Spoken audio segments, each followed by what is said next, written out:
Mukhang patok na patok sa madlang Dabarkads ang pelikulang may sassy girl na pinagbibidahan nina Tony Gonzaga at Pepe Herrera.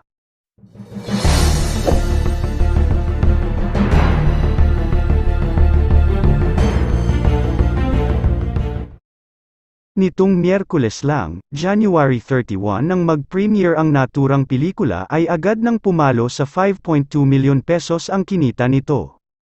Sa katunayan, nag-post ang Viva Films sa kanilang social media pages ng successful opening gross sales ng pelikula nina Tony at Pepe.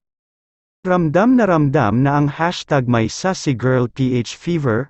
Maraming salamat po sa mga unang nanood ng hashtag #MySassyGirlPH dahil 5.2 milyon pesos ang total opening day gross. We feel your love, this is the rom-com movie you need ngayong season of love, saad sa kanilang post. Matatandaang 3 taon na rin ang nakalipas buhat nang matapos ang shooting nina Tony at Pepe sa My Sassy Girl. Sa katunayan, marami na rin ang nag-aantay noon pa man sa naturang pelikula dahil sa magandang kwento nito. Ang My Sassy Girl na pinagbibidahan nina Tony at Pepe ay hango sa South Korean film na may same title na ipinalabas noong 2001. Ito ay pinagbidahan noon nina Jun Ji Hyun and Cha Tae Hyun. Marami rin naman ang pumuri sa husay ni Tony at sinabing siya na talaga ang queen of rom-com movies, the rom-com queen is back, saad ng isang netizen.